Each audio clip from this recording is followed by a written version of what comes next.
Stream is live, and I'm trying to get my spectacles going. What is happening, wrestling fans?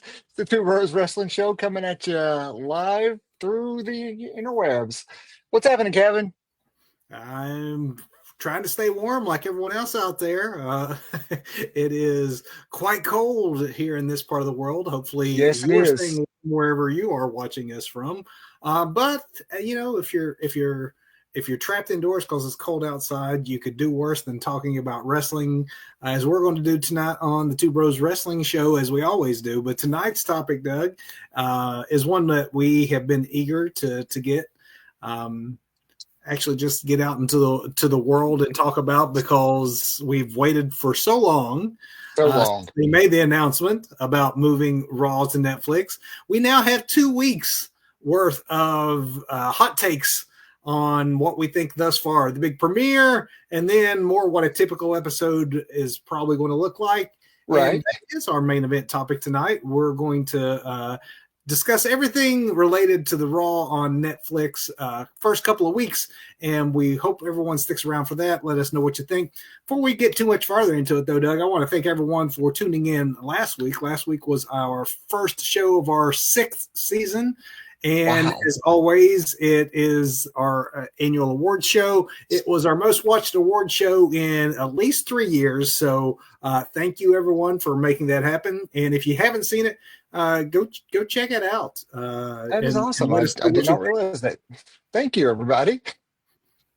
And let us know what you think of our picks if you haven't yet had a chance to watch that show. But if you are joining us for the first time for one of our more normal formatted broadcasts, as you know, we do this to start off our episode. That's right. We didn't have one last week because of the special award show, but because of that, I want to talk about a top news story. Not Corey Graves. He made a lot of news this week.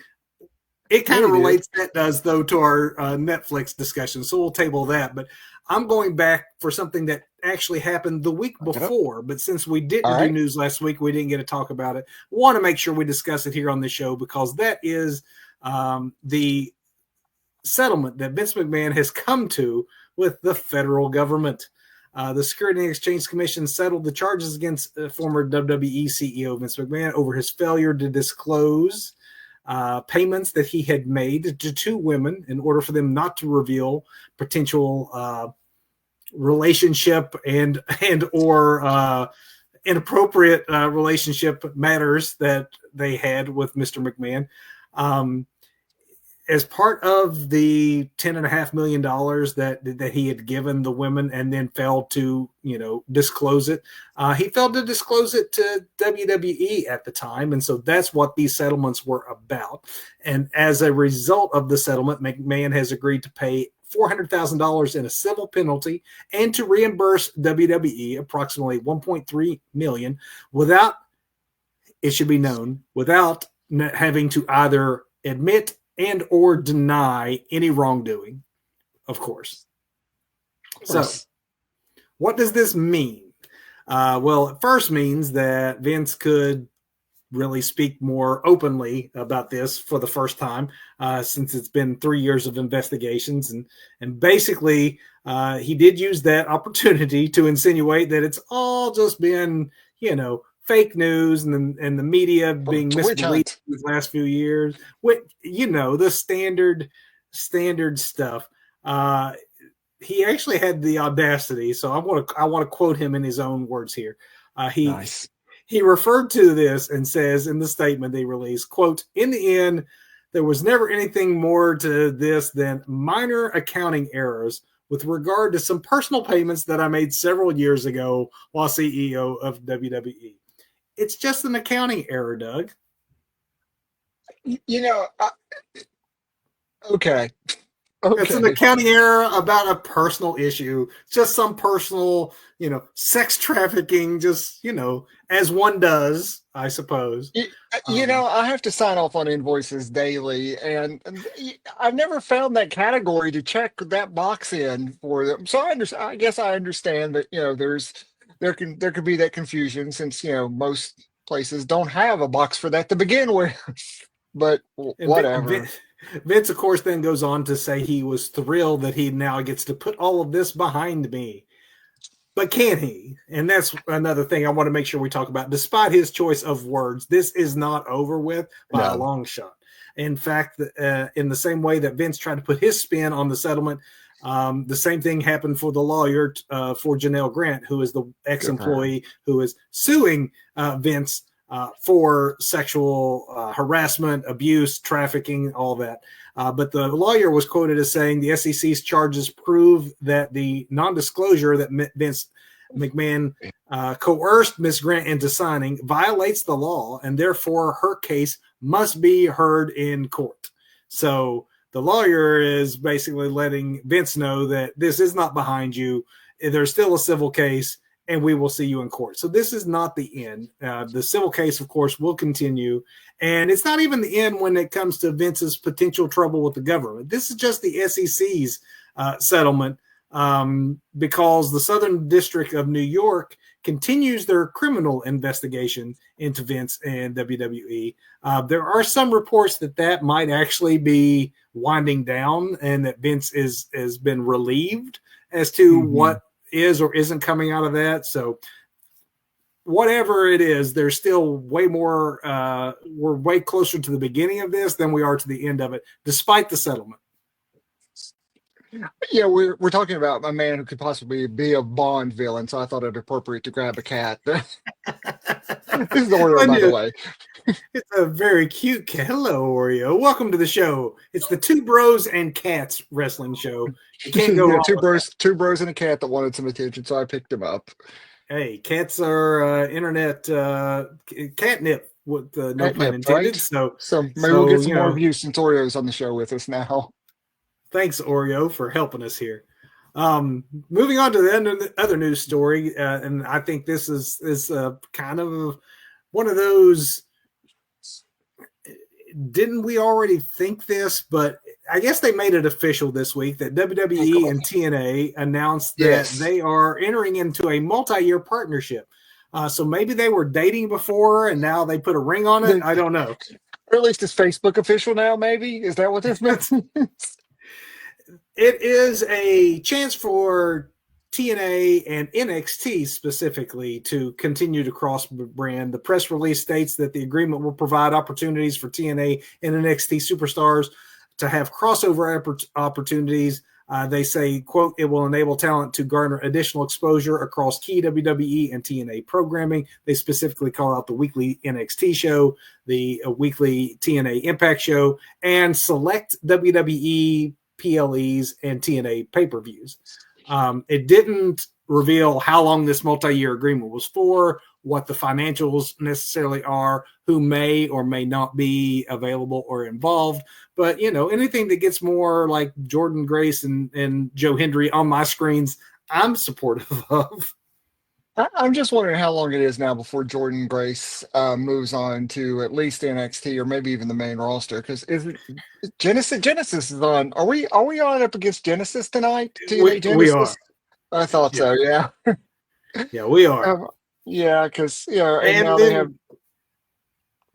I mean, you're definitely going to have NXT talent on that show, and you're going to have. I mean, this kind of makes it to me like kind of official. I think just to kind of pop the crowd. Would not be surprising to see a TNA talent like a Jordan Grace or Joe Hendry, someone who might have some more exposure to the general wrestling audience. Right. If they end up showing up in Indianapolis as a surprise Royal Rumble entrant, I would not be surprised at all. In fact, I'd be more surprised if it doesn't happen now that this announcement has been made. Doug, yeah, me too. I want to ask you this, though. Again, they've been working together for so long. This is kind of like it's not that maybe big of a news story as they're making it. However, is this a backdoor way for a Tessa Blanchard who we once thought were destined for I think so. This is a good testing ground to see if she can play in the big sandbox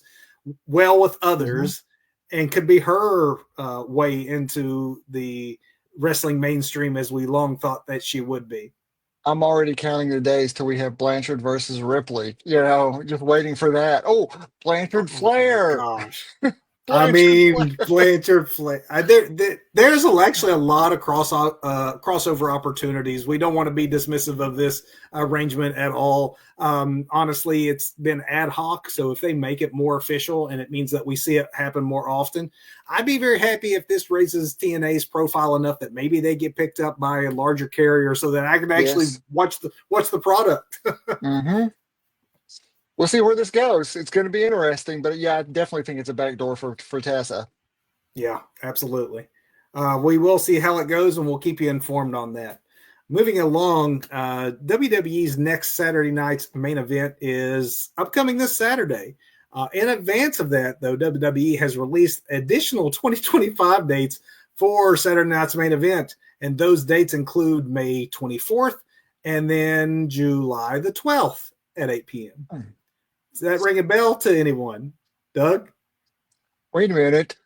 What are those up against? Wait a The minute. significance of that July 12th date is something that's going to keep Tony Khan up nights for the next few months. July 12th is the date for AEW's All In Texas, which is AEW's largest ever domestic show. And at a time when AEW's ticket sales are soft, let's just be honest about it. They're in general in a soft market for AEW right now, and they're trying to fill a stadium. And now trying to fill the stadium in Arlington, Texas, WWE is going to go head to head with them on TV with a free broadcast on NBC. Though AEW is really good about filling arenas when it comes to pay-per-views and getting pay-per-view vibes. But, going up against, a WWE event, is going to hurt their pay-per-view vibes. Or vibes? No, buys, not vibes. It'll hurt the vibes too. It's definitely going to hurt the vibes too, but the buys are going to be what really suffers.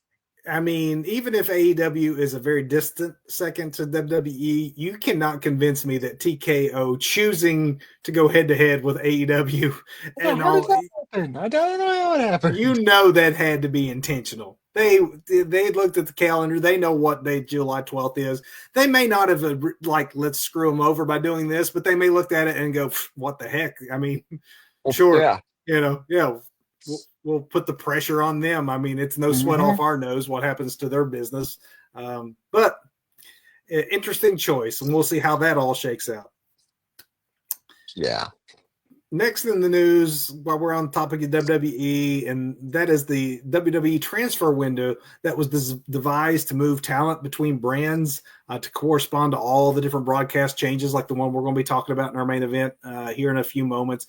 But despite all the talk about the transfer window, there's really been very few actual changes.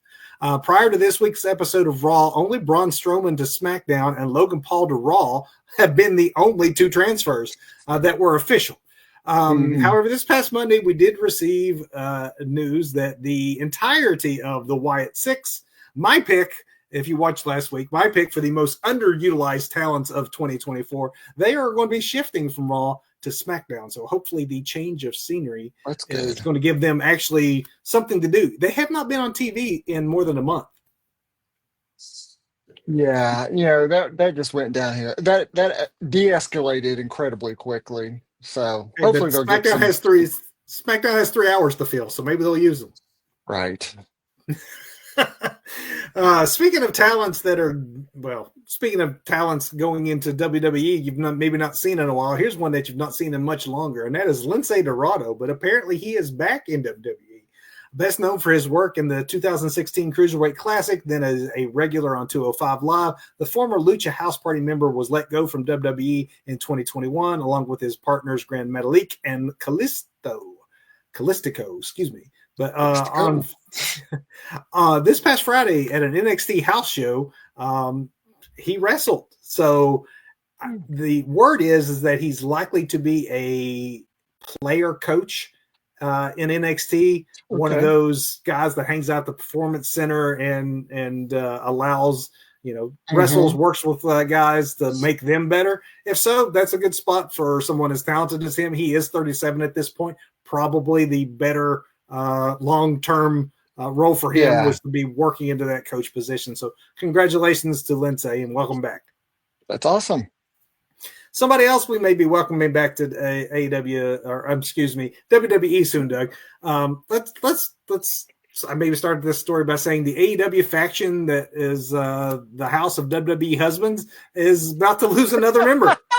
That's good. Oh Representing man. the House of Husbands. One husband is about to go back and join his wife. Reportedly, the House of Black leader Malachi Black is apparently on his way back to WWE as soon as his contract allows him to do so, which will be either February or March, depending on which report you would believe. A recently Wrestling Observer radio broadcast, though, had some news from Dave Meltzer that basically indicated that many in AEW are happy to see Black go. Oh. For one, Black wasn't willing to lose.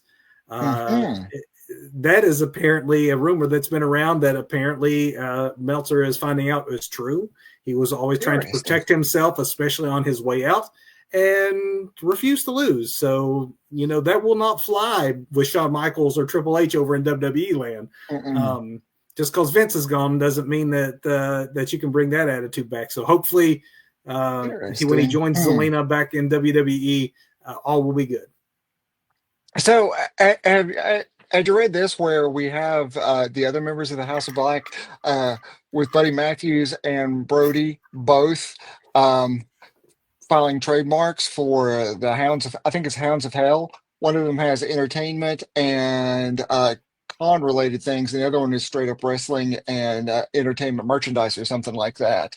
So I think we may be seeing the existing House of Black pivot to the Hounds of Hell.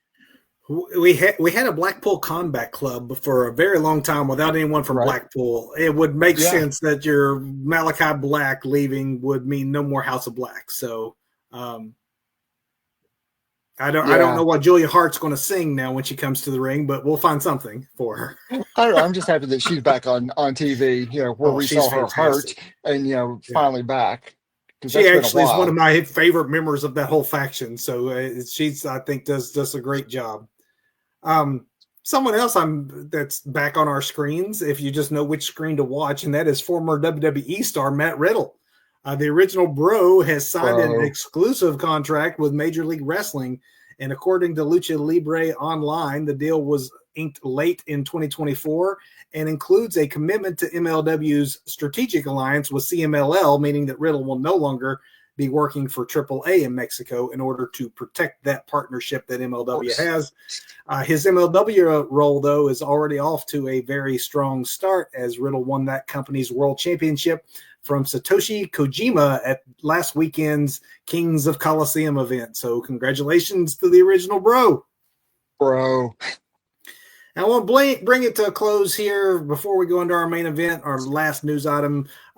As anyone who's regular watcher of the show knows, is prior to last week's award show, we had been off for the holidays for our annual holiday hiatus. So we've had several deaths in the world of wrestling since we have last had one of these news broadcast updates, rather. And so I don't want to go any further without acknowledging some of these significant deaths in the world of pro wrestling. And so condolences to the families of Rey Mysterio Sr., who is Rey's uncle, and he trained him, as well as he was the trainer for Psychosis and Conan.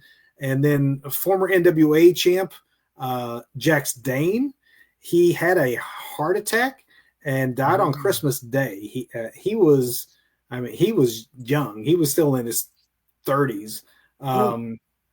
And then you also had on New Year's Eve, Sweet Daddy Sika, who passed away. Sika was 91. He had a 30-year career that had begun in the 1950s.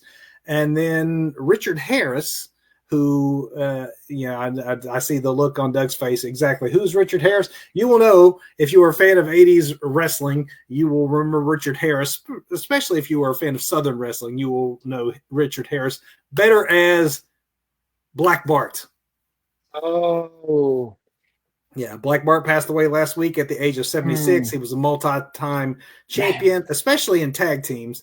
Bart Hmm. spent most of his career in the territories of Mid-Atlantic, Georgia Championship, Mid-South Championship Wrestling from Florida, world class. He ended his career in the early 90s with very, very brief stints in WWF and WCW. And then I guess the last death, this is one I should add to, not a wrestler, but he is a member of the Wrestling Hall of Fame, WWE's version, the Celebrity Yeah. Wing, the Uke, Bob Uecker, Mr. Baseball, who was not actually very good at baseball, but made his name known for being good at calling baseball, being a comedian. If you grew up in the 80s, you didn't even have to know baseball that you knew Bob Uecker. That's the kind of celebrity he was. Because of that, he had a lot of crossover in the 80s in the world of professional wrestling, most notably making some WrestleMania appearances and even being a broadcaster for WrestleMania at the time. Wrestling fans probably have in their mind, when I mentioned Bob Uecker, the image of Andre the Giant wrapping his hands around his throat and choking him, which became a popular clip they showed repeatedly through the years. So that is a lot of deaths just over the last few weeks. And again, condolences to all the friends, family, and fans of all the gentlemen whom we have lost. Main event time, you say? I got I do notes, say. lots and lots of notes. Well, there is a lot to unpack. This is, as I mentioned at the top of our show, the Raw to Netflix move is something we have been anticipating for a long time. And as I mentioned on our show last week, when picking the year's biggest news stories for 2024, to me, this was the biggest thing that happened to wrestling in 2024. And I think one of the things that will have the most reverberation and be one of the bigger Mhm. stories when we look back on it for years from now. But Doug, before we get into the content itself of what appeared on the two shows, if we could, I would love to start this discussion just to structure it a little bit about the look, feel, and format. Mhm. You Yeah. know, because I'm sure a lot of fans were like I was. How's this going to work exactly? How's it going to look? How's it Yes. going to work? And I want to start with what to me, and I want your read on this too to see if you were as shocked as I was, because it's a negative to me. But the absolute biggest negative and biggest shock of this move, to be honest, is why in the world, when you have commercials you can place anywhere, why are we still having commercials in the middle of Middle matches? matches. Yes. Why? Why are we doing this? Come on. I mean, Did that not surprise? Did you have any indication? Had you heard anything that could possibly be? In my mind, no. if like you're having a 20-minute match, you do the 20 minutes, then you throw on the commercials because it's Netflix. You don't have to have the same out Yes. to Yeah, commercial you're breaks. you're you're you're not locked into that hard out, first of all. So things can run long. Say if you have a debuting luchador, let him talk for a little while longer. It's going to be okay. You don't have that hard out. You don't have to cancel a That's match right. or anything. That's Just right. hypothetically. But also, you can. Yeah, you can structure things in the way. I mean, just look at the show sheet. Okay, this match is scheduled for like 20-ish, 21 minutes or whatever. After this, boom, let's roll commercials. Let's toss to, we're not even tossing to the network. We're just gonna roll commercials at this point. At first, I thought maybe it was a something with the premiere because it was so overstuffed and it was long, and like, okay, maybe Sure. it was just that first night. And then they would hear the complaints of people who did not expect to be watching commercials or having commercial breaks interrupt the matches, Hmm. and they'd fix it in week two. We now, I mean, I am glad we waited because, as we mentioned last week one was such a non-traditional episode of Raw. Let's Hmm. see what it looks like on a weekly basis. And here we were Monday night. They're still throwing commercials in the middle of matches. I'm just flabbergasted And, by that. and I get, for the longest time they did no advertising like in the ring and UFC or even the New Japan style where there's like Yeah. logos and sponsorships, and then they had the Prime sponsorship, which you can kind of almost even see that as like a crossover where it's Logan Paul's brand and everything. But it's like it looks like a NASCAR mat now. There's like advertisements and logos all over the mat. Ow. And maybe Now, this is just a grumpy old Mark in me, but that does not look good either. It just looks I, bad. I I like the color scheme. I like the black mat. I don't know what you think about that. I like the blue mat that they've gone to on SmackDown too. I do Hmm. think it differentiates the two brands. I know it's just a color scheme and variance, but But yeah. before we had a pretty much always a cream white ish Hmm. color mats and maybe different ropes. But I do think that the black mat and the blue mat gives a very distinct look to both ring setups. And maybe it's a small thing that's a positive, but I really like that. I also like the new logo. I thought that that looked very sharp. The production elements, I thought, obviously the first week was a little bit different because the Intuit Dome is a really big, tech focused arena. Hmm. So a lot of things they can do in that premiere, they're not going to be able to do Yes. week to week. But I did think by seeing it on the week 2 carryover, like the drone and some of the stuff that they're trying a little different, looks really good. Hmm. It looks good. At some points, the drone shots almost look AI generated. I don't know if that's like the frame rate they're being shot at or what, but it almost looks artificial with some of those drone shots. But I'm certain it's not. But in my mind, it's just clicking. Is that real or what exactly is going on there? It just looked a little odd to me. But I do like the drone shots and everything.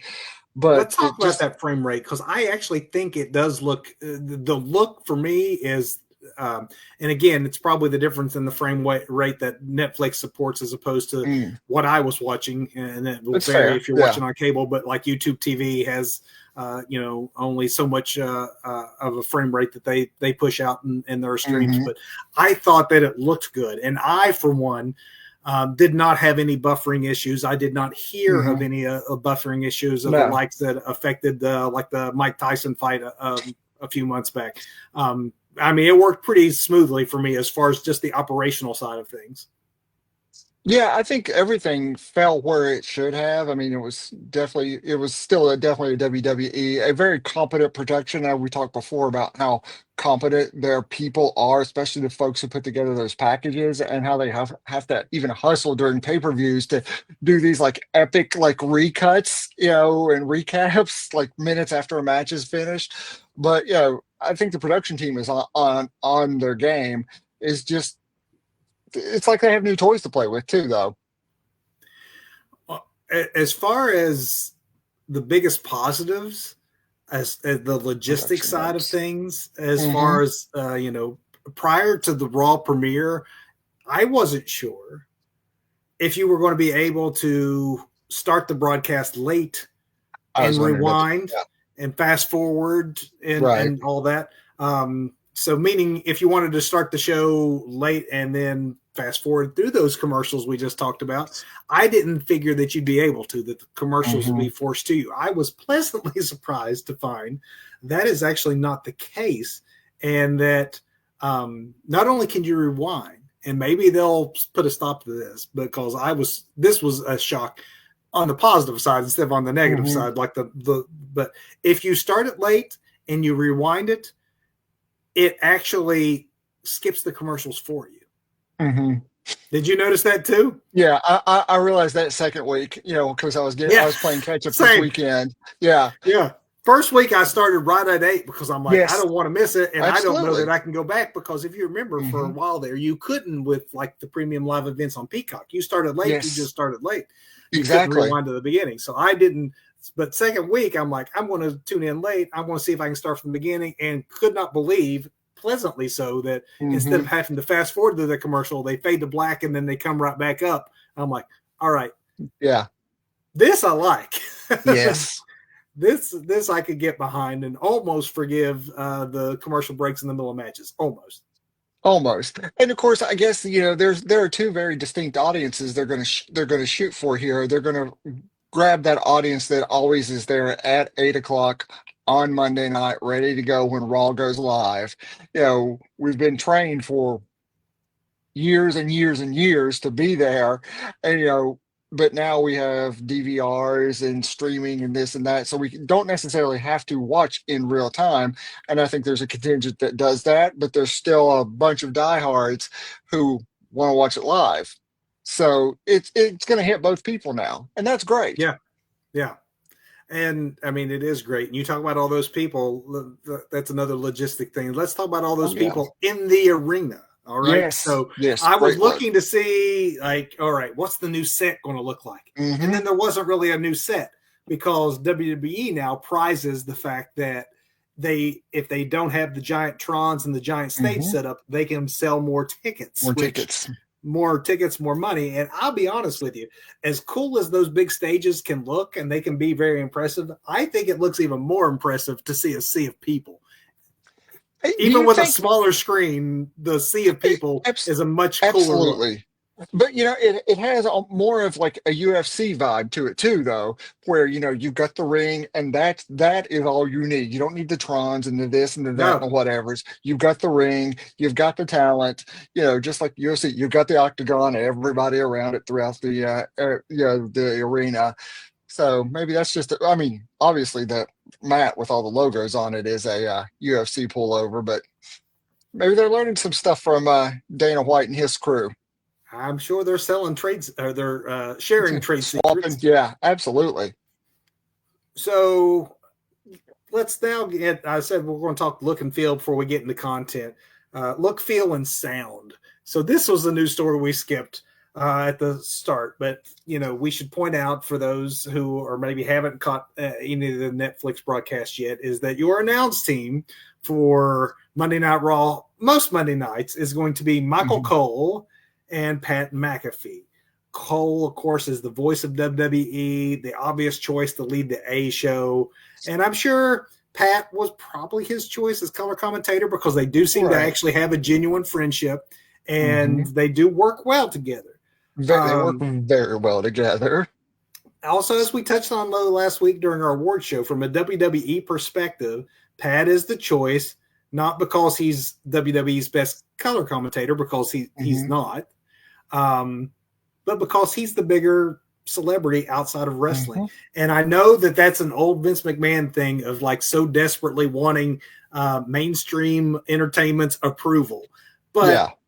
it's still a holdover into the TKO Triple H environment. Let's just be honest about it. Wrestling has always had an inferiority complex when it comes to the broader world of mainstream entertainment. Wrestling is considered outside of the mainstream. There was a Hmm. reason back in the day that, Vince McMahon paraded celebrities into WrestleMania and at events to show, hey, look, Hmm.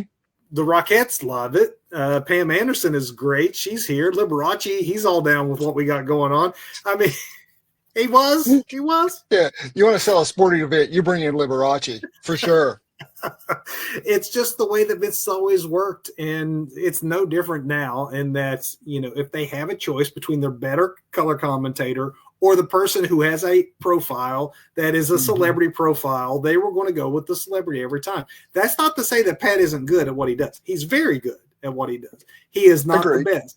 Corey Graves is obviously the best color guy they have, but even Corey, as he mentioned in his tweet this week, he was not celebrity enough, a big enough celebrity for his own job. So let's talk about this whole situation before we move on a little bit. Okay. Do Okay. you think that Pat McAfee is the right choice? I think two things here. First of all, yes, I think McAfee is the right choice, all for the reasons you just outlined, because especially if you look at the first show, how it was very much a lot of nostalgia in that show, because we want to bring back like lapsed fans, first of all, who maybe haven't or who aren't familiar with the product. So you throw people like The Rock, The Undertaker, you Right. throw these old school faces in, and then you want to bring in other people. And I'm sure McAfee's been, selling this on his show he does. He's got a podcast, a video podcast, whatever sports balls thing he does, away from WWE. He's still doing that. So he's bringing those fans because I'm sure he's upselling this Oh yeah, debut. So you he's have a all those great people salesman. coming in. Absolutely. So he he he is the ace up Triple H's sleeve, up the Yeah. Titan. Or it's not Titan anymore. It's TKO's sleeve, to bring in extra eyes and to, if nothing else, swell that first show and get a huge pop, and be able to set that standard for, okay, here's the kind of views we can bring, which is going to bring the advertiser money. So from that perspective, yes, Pat's the man for the Yeah. job. From a shoot worky shoot leads to something at maybe WrestleMania. I think it's great. You know, I I understand why WWE would want Pat on commentary. For those who don't know Pat outside the world of wrestling, he was a football star. But even more than being known for his football playing days, despite having a ring, I mean, the dude was a successful football player. He really has made his name in the world of sports commentating, podcasting. He's become a sports celebrity. So that is exactly the kind of guy, if you're a TKO, that you would want to get that mainstream sports entertainment audience to your sports entertainment product. Right. And he's genuinely passionate about it and is good at it. Is he as good as Corey? No. So I understand why he would be on Monday nights. I also understand why Pat would be upset about it. Corey? To me, the bigger surprise is not maybe that he got booted off of Raw, but that he became the odd man out in the situation where most folks presumed he would move on to SmackDown. With Joe Tessitore. And instead, even a lot behind the scenes in WWE, a lot of folks expressed surprise that it was Wade Barrett who got that position over Corey Graves. Let's talk about that a little bit, because I don't want to diss on any of these people who are actually legitimately good at their jobs and fun to listen to.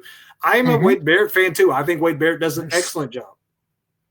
Yeah, but just like I with agree. Pat, I don't know that he's necessarily better than Corey. So he doesn't have the seniority as Corey. So why do you think that Corey got passed over for Wade? Any Here's what I think, that man. at all? Here is some armchair booking, and here's some fantasy armchair booking, right? Pat McAfee, we know Pat can go in the ring. Just go back through our archives. You'll see me talking all kinds of trash before Pat showed me what was what back in the day when he made a wrestling debut. So I'm not going to talk about how Pat can't go. Corey has been a wrestler all of his life until health issues took him out and he can no longer wrestle. Yeah, we have seen so many wrestlers who've had that, leave their boots in the center of the ring and walk away, only to be able to come back because of advancements in medical technology. We have Saraya, Bryan Danielson, Daniel Bryan, however you want to remember him, Edge, Cope, whatever you want to recall him. Let's not make Cope happen.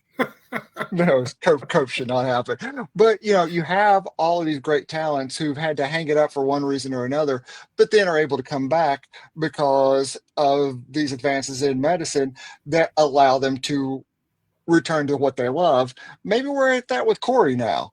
Maybe Corey can come back to the ring, or maybe it's more of a Nigel McGuinness kind of thing where he gets, he finally gets that WrestleMania moment, right? Just not something spectacular where he has to bump weekly, but just a little thing to course correct where maybe McAfee's coming in for just a little while, maybe get him through WrestleMania season and start a program there with Corey. So Corey ends up back there beside Cole. McAfee goes away for a while once he's brought in a new audience. Just some theories there, because it seems like it can go either. Him and Wade too. That Wade was maybe going to go in the ring one more time, and that this was setting things up.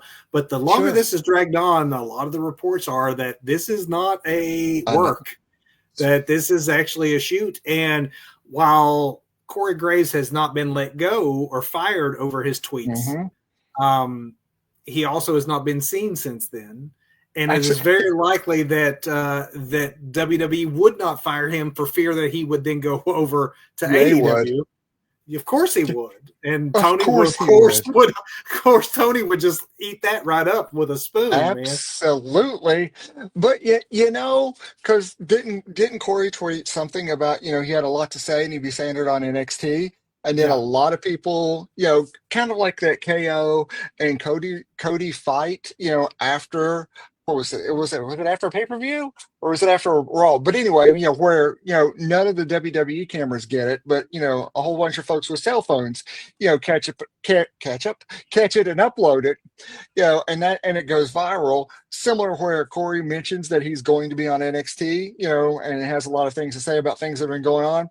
Then he's seen leaving Orlando via the airport, And so you're thinking you're really thinking it's a work? I think it started out as a shoot. and now it's a work. That's what I Okay. think. We will see, because we really at this point don't have any definitive answers. I guess to me, maybe just to help us to move on, I will end by saying this.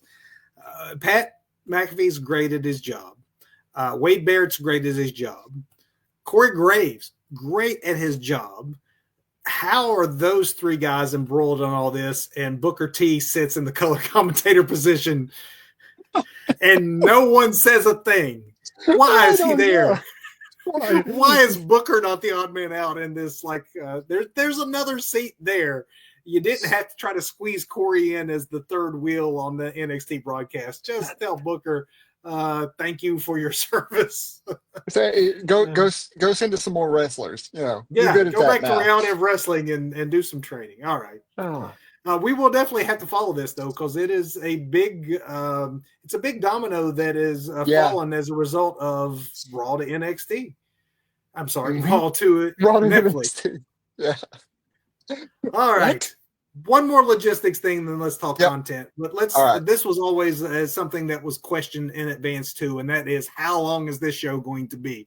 We have two very different ideas of how long this show is going to be, neither of which, from what I am hearing, is the actual time that the show will be most nights. But we did hear that it would be flexible. So I guess from that extent, the fact that you can have a 3-hour first show and a 2-hour and 35-minute second show shows that they can definitely be somewhere in between, or however long they feel the show needs to be. I will say show length for night one was too long. Yes. Are you okay with the general idea of 2.5 hours? Because Triple H sort of said somewhere between 2 to 3 is his ideal sweet spot, and I guess 2.5 might be closer to what we see most weeks. Yeah, I think 2-ish is good. 3 is always going to be too much. It's been too much for years.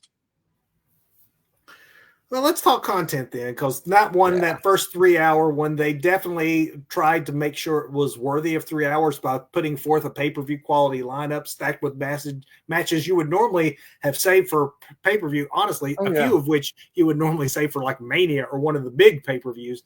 Second week, obviously more in line with Raw, what it's probably going to look like moving forward. But not that night one, as far as effectiveness goes, outside of the 4 matches, there was a whole lot of nothing for the home viewer or live audience to sink their teeth into, which killed the crowd, I thought, for portions of the night. Even during the good matches that were being displayed, they've been killed by all the self-congratulations and pats on the back. Yes. Yeah. And just to go back and talk about, how it looks really good to have that sea of people. It looks really odd too in that first show to have this sea of people, then all those heavily branded, like high dollar seats down in the front row that are empty at times, and then other times, look, a whole bunch of Netflix executives just ran out to sit in those chairs for a minute and wave at people, or oh look, there's this celebrity, or oh look, there's that wrestler from that other show we have that's sitting in those same seats now, but 17 of those seats are now empty. But there's no world. Your world champion of your Raw brand was not on the very first show outside of a pre-taped interview, which was like Cody comes over and sitting at ringside in one of those chairs you just referenced. But our actual champion, I thought that really looked bad on Gunther. That was not a fair assessment of Gunther for those who might be tuning in for the first time. Hey, who's the world champ? Well, it's Cody Rhodes. Well, he's the champ on the other show. Our champ isn't booked for the premiere of Raw. Don't worry, we're burying both champions on that show, because we're not even going to book our champion, and we're just kind of going to bury the other one with Mr. Hollywood over here. But you want Mr. Hollywood? Hey, here's Hulk Hogan shilling his beer. I was going to say, I will give it to the LA crowd. Congratulations, LA, for appropriately booing Hulk Hogan. Though they're still using him for Saturday Night's Main Event promos. And apparently WWE did not take the hint on that, and they still have him. I think they'll be more selective, though, whether or not they use him backstage. It might be a while before they parade him out in front of an audience, because that was kind of brutal. That was so brutal, but and now WWE has a stake in his like dad bod beer or Beer. whatever the beer was called, American body. I don't know. Oh man. Yeah, that was not. I mean, those kind of segments kind of made the 3 hours feel like four. Yes, they had four Hmm. really strong, at least strongly booked matches. They weren't Yeah. all like show stealers. So to that end, the Seth Punk match really, really delivered as you Hmm. would expect.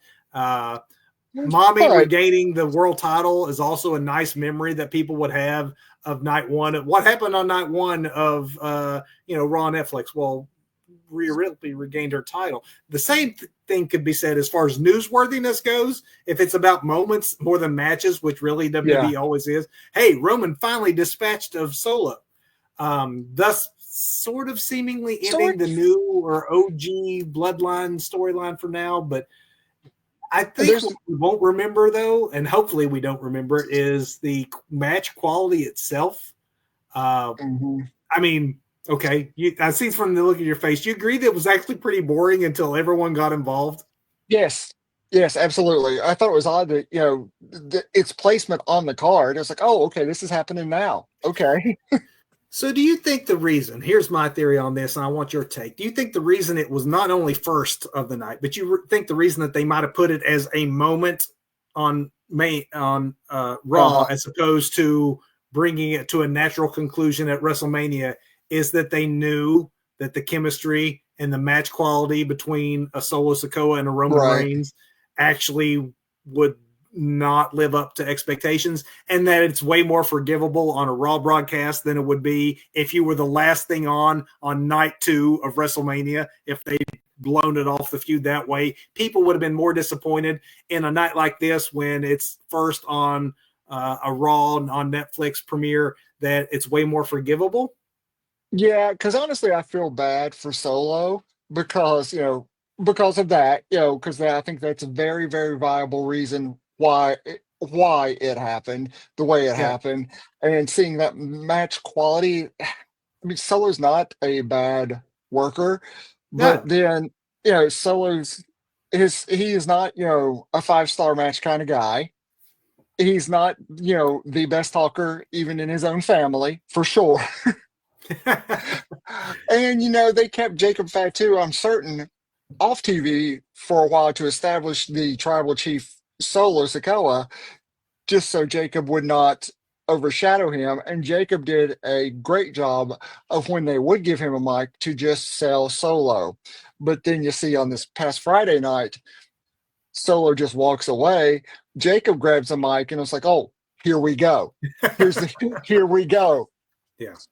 Yeah, So, I kind of feel sorry for Solo too, but I do think that um, people would more be talking about the match quality at a WrestleMania than they do talk mhm, about quality in a Raw, where it right. does appear like you might be passing the torch of this feud on so that it continue with maybe someone who might have more in-ring chemistry and honestly just more star power than Solo. And that's not Yeah, Solo's done a great job. I he really does. He he does. hasn't necessarily to me gone to that, like he's not at the Roman Reigns level. I can see a Jacob Fatu being at the Roman That's Reigns it. level. And I wouldn't be surprised to see Fatu just tear through the Royal Rumble if they want to go that Hmm. route. That's it. Because I mean, yeah. I mean, I've said all I have to say about it. It's just As far for as Solo. content, obviously you didn't have the same level of main event matches that sounded like WrestleMania matches on week two. But I actually thought that because it was a tighter show, it had its own Hmm. newsworthiness with the your first you're crowning your first time women's Hmm. secondary champion for Raw there. Penta made his debut. It had its newsworthy moments, and it was a tighter It two and a did. half hours, and it didn't have all the Hmm. self-congratulating, hey, we're on Netflix, look at Right. us, hey, Netflix exec. I actually thought week two, despite it not being the big hyped premiere with The Rock and everything, I thought week two was a better show. It was a better I have beginning to end watch. I have to agree. Absolutely. It was a better beginning to end watch. We didn't have a lot of clunky segments with legends and people on legends contracts and people who sat on the TKO board and just, we didn't have all of that. And I thought it filler, was much really. better. Yeah, it was filler, and I think they hit a lot of obligations to check. They had a lot of boxes to check that first week to get eyes on the product before they settled into what we're probably going to get to see from now on. Agree 100%.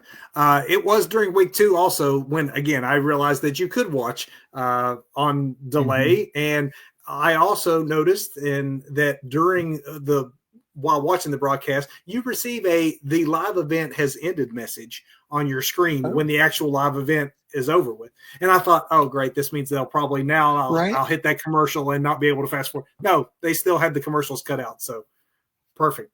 Um, Cool. but now that we talked look and feel, functionality of the show, as well as the content of the 2 weeks, Doug, let's end with some hot takes on something that we really can't be definitive about with only 2 weeks, but it's still fun to speculate, right? All right. It's going to take a year really to make a judgment here. But for now, we'd be remiss to not at least address the performance of the shows. Hmm. Obviously, the inaugural broadcast is going to have a bigger audience Right. It's than gonna have a you're bigger going to get. pop. You're going to get it. Yeah, you're going to get a drop off in week 2, but not it wasn't a significant drop off. The inaugural broadcast drew an That's average what of it's good. 2.6 Yeah, million U.S. households, it's and the good. live Yeah, plus same day rating. That's a staggering 116% increase compared to the that's yeah. Raw's U.S. average in 2024. In Uh-huh. 2024, they averaged 1.2 million in the U.S. for Raw. They hit 2.6. That's a huge Yes. difference. Yes. It And was the most this watched global Raw in number 5 years. too. Oh, the Yeah, global number. yeah, it's Absolutely. like 5 million. We're getting back into, well, I'm rounding up 4.9 million globally, but that starts to edge back up, like I said, into attitude era kind of, numbers then. Can they And then sustain that? Like, key demo, it was double. The key demo was double last year's yeah, average. No, they can't sustain it. Will right. they sustain a level that is higher than that 1.2 million in the US? I think absolutely. I I don't think think there's so. any question that this already is showing WWE executives that this was the right move for us. And I'm sure showing Netflix executives that if we can get, even if it's 2 million a week, if we can get a 1.5, 1.8 million a week, and then that's domestic, and then put in the global number. I think both parties would be very, very satisfied with those numbers. I don't doubt that a year from now, we're not talking something pretty much similar to what we saw in week 2, as far as numbers, if Yeah. not even maybe grow over time. I think that's reasonable, and we haven't really seen Logan Paul do a whole lot with Raw yet either. And I'm sure the Netflix executives are looking at, okay, look what his brother Jake does when we bring in like a celebrity boxing match and we get 80 million views on something like that and can't even sustain our own broadcast. Let's get this kid in. Maybe we'll get his brother somewhere down the road and see what we can spike over here. I'm sure that they, just like with Penta's debut, they are probably planting seeds each week Hmm. as in the first few weeks to make sure something big happens every week. Yes. And you're right, Logan Paul has not made his mark on Raw on Netflix, even though he was one of the few folks that was actually traded as part of the transfer window Hmm. to specifically be on Netflix. Right. So it wouldn't be surprising if tomorrow night we see him make some sort of dramatic impact on the upcoming Royal Rumble through Hmm. his appearance tomorrow on Raw. Wouldn't surprise a Yep. bit. And again, you have some, down the road, whether it's Malachi Black or whatever. Like, there's definitely other things. Tessa Blanchard, like there are other big surprises that they could, if they don't want to save for PLEs, they could be saving them for future Raw on Netflix just to Yes. keep the buzz going, at least through the first few months.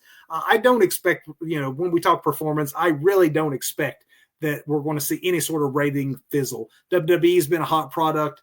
They've started off hot on Netflix. We're getting into Mania season. I see no reason to believe that this will not be sustainable Right. for at least the first part of this relationship. Yeah, I think so too. And I think, it will be closely monitored and I think tweaked often, not like ripping up Yeah. scripts like an hour before showtime, but tweaked often. The analytics are going to be measured often and course corrections will be made to make this the most profitable broadcast it can be week after week. You heard it, TKO officials. Course correcting. Get rid of those advertisements in the middle of those matches. Yeah, and clean up that map, please. We can put those advertisements on shorts or like trunks, like Lesnar wears to the ring. There we go. That's right. You heard it here first, Netflix officials. Doug says bring Brock Lesnar back. Big finish time, Doug. Big finish. I think that's the botch of the week right there. Hey, I pulled a U, and by that I don't mean botching. I mean, I went thematic. So my big finish this week is actually all related to Raw on Netflix. It just sort of worked out that way for me. Cool. And I will start with my botch of the week. Notes. My botch of the week, no, not the commercials in the middle, though I could continue to harp on that, but just more standard, what we would call for a botch of the week. There was something weird happening on Monday night this week, and I don't know what was affecting the counting ability or the kick out ability of our referees, but there were a lot of 3 counts that were not kicked out of in time. And I mean, that included Penta in his Gable match with Gable. Sammy Miz had an obvious 3 count that was like, they had to do a stutter step and not hit the mat. Mm-hmm. The women's intercontinental title match had an issue with that. Finn Balor didn't kick out in time in the main event. Like, it was a repeated mistake. And I almost wondered, was it something in the head, the earpiece? Was someone like calling the, finishes a little too late and folks didn't know when to kick out? Or there was just something odd that had happened that many times at one broadcast. It happens a lot in wrestling. You see it all the time, but not to that extent on a single show. Mm-hmm. And what happened to good old JR is like, the ref calls it the way he should call it. And if, it's on the talent. Yeah, I think that rule is gone clearly in both AEW and WWE. Not, because, there are stories they're trying to tell, you just go ahead and look like a fool and do a 2 count, regardless if it's 17 count, you're not going to, you're not messing up the stories. No, it was weird. And I'm glad you noticed it too, because it was very strange. How about you? So botch wise, I've got to, I got to call out Penta's debut, not because it was a bad debut, but because there was no Ray Phoenix. And this is a bigger problem that is a problem I have now with Tony Khan, since, I don't get those checks from Tony anymore. What you get, Tony? But, Ray Phoenix, Tony is holding on to him so he can make up his, time where he was injured. So he's not letting him go with Penta to WWE, and you see how much this meant to Penta's daughter and the rest of Penta's family when he was there. Let's stick the rest of the wrestling family that is Penta and Ray in that front row and let them all celebrate together. But no, Tony won't do that. It's almost childish. I get it from a business perspective, but if you're going to be that guy that's gonna change the world, going to change the universe, or whatever the Golden Elite first said when they were forming AEW, if somebody doesn't want to be there, why are you keeping them? And this goes beyond just Penta, beyond the Lucha Bros. Yeah. Ricky Starks. We talked about him last week. Ricky, his contract is being extended again, to make up for this time, but there's no plans to use him on anything. But at least Tony's letting him, wrestle for indie promotions. So at least he's doing that. But he's not going to be on TV anytime soon. And Tony's going to make sure he's not on WWE TV. So, if people aren't happy, I don't want people working for me who aren't happy. They're not going to put forth their best effort. And then all I'm doing is paying them to not come to work. Right. And that's what Tony's doing with these things.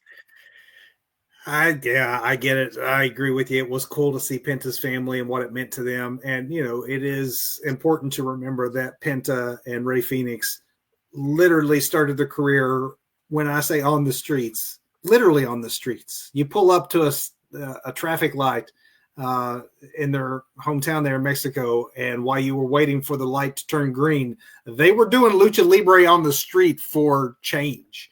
And to make it all the way to the top of the profession, right. And I mean, that was a moment. And that's why my performance of the week was Penta.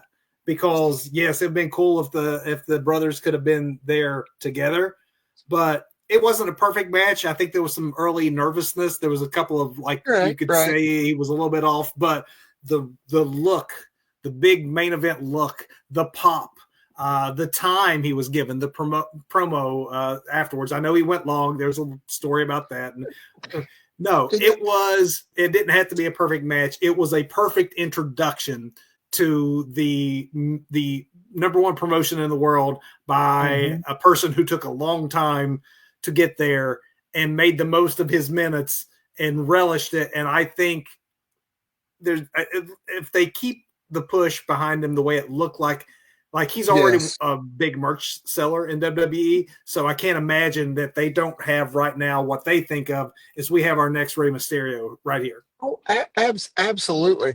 Yeah, I was watching Steve Richards' YouTube channel, and he was talking about, one of the things that they could have done better, and I totally agree with this, is when the lights went down with Penta, they should have just been handing out some glow in the dark Penta masks. Can you imagine when the house lights go down and that red and black, the raw colors, even the red and black starts rolling on the screen. You see all these like lucha masks lighting up around the arena. It'd be like the Fireflies thing again. But I just thought that would be a very cool visual. But wait, is that performer or perform or match of when you say that? Performer. Because I'm going for performer performer. because I Okay, did think that the match okay. was great as it was. It did have a little bit of clunkiness to it. But yeah, your performer of the week, or yeah, So performance performer.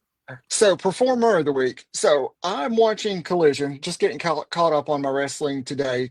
Caught Collision, and really confused by this like Texas death match. It was really aggravated by it. I was like, well, first of all, when did Hangman become this John Moxley, Terry Funk kind of like psychotic dude where he's like stapling people and everything he does is a death match? And When I don't know that. he started burning people's houses down. Yeah, I guess that's what set it off. But I remember when Mox was the guy who always bled. Well, Mox bled a lot this week too, but I don't know. But then I later realized why CD bled so much and why it was like this big match that it was, because it was real close to being my botch. I was like, why are you doing CD like this? He's rarely on TV. He is this veteran who's been through so much. 54 years old, wrestling for like 30, 40 of those years, really. And unlike Penta, has never made it to the WWE. But then I later found out that was him putting Hangman over because he's done in the ring. He's retired at 54 years from Yeah. his ring service. No longer a ring general there. I'm sure he will go on to continue with his work behind the scenes. But for that alone, I think I at least have to acknowledge everything that Christopher Daniels has done for the business all the way back to his TNA days when I first saw him for like the year when he was Curry Man. Just because I mean that dude is a team player right there. Is AJ Styles, Samoa Joe, Christopher Daniels matches Yeah, back in the day. I think I first saw him in Ring of Honor, and then of course all of his work in TNA. And I mean, Christopher Daniels is, and I mean, yeah, he's hanging it up. But look at that match; the dude can still go Yeah, in the ring. I mean, he he can still shouldn't have, go. but absolutely couldn't agree with you more. Thank you, Christopher Daniels, for all your contributions and the contributions you'll continue to give from behind the scenes. Absolutely. Sidle up next to him, kids, and learn, because if you're backstage in AEW, that's who you'll want to be listening to. Is how you can get a career that goes 30 Hmm. some years. Yeah. Match of the week, Doug. I am going to still be on Raw. There was a lot of good matches this week. There was a collision match last night that I was like, oh, I kind of want to do this, Hmm. but I'm giving mine. I'm still going back, keeping it on Raw. Lyra Valkyria versus Dakota It was Kai. great. Yeah, It was great. I it think was. from an execution standpoint, yes, it was a good match. From a conceptual standpoint, though, this is what happens when you allow your female performers to have the same equity that the men Hmm. have. You don't have to have the one title and the one feud over that title. You can create a secondary championship, and suddenly two ladies who maybe aren't what's considered the main event of the women's division Right. have a very, very good, meaningful match. And you can have so many combinations of meaningful matches now just by having a second tier in your mid card that your women can fight for. That way they don't have to have some petty feud or some fighting over a man or any of the Right. Some other nonsense. Yeah. stereotypes nonsense. You can have women in a title hunt, and because you only had one female championship on each brand, you were really limited in you had your champion and whoever the current challenger was, and all the other women had not as much to do. And this just provides so many more storytelling opportunities. And then the match was great too. Congratulations to both women for really pulling this off. Yeah, that was an amazing match.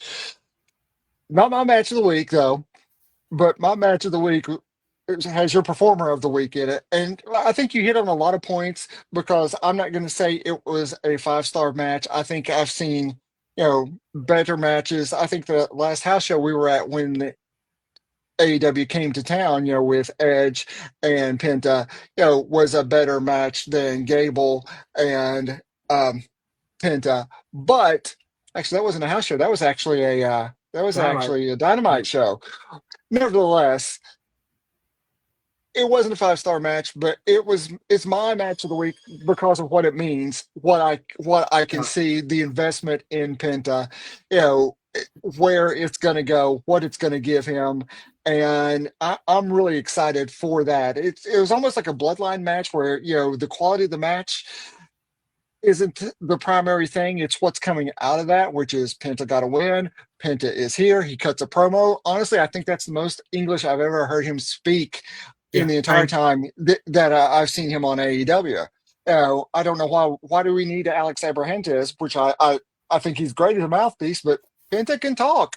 Penta speaks very, very good English, gooder than me sometimes, Much gooder than Doug. Much, much gooder than Doug.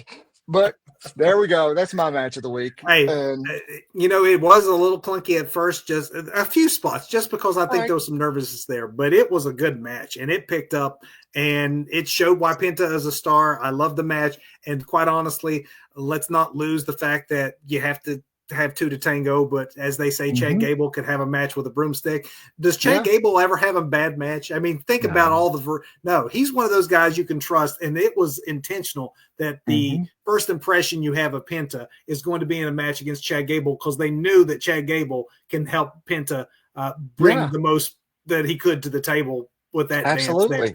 Great match. Go watch it if you haven't seen it. If you're not watching Raw on Netflix yet, you obviously are going to have 10 years more of opportunities. So don't just take our word for it. Go watch and let us know what you think. As for us, come back next week. And it is my favorite premium live event of the year. All year, every year, I look forward to the Rumble. Next week, we're going to talk about what we think is who the final four in each Royal Rumble match is going to be, who we think is the most likely winners, what surprises we are expecting.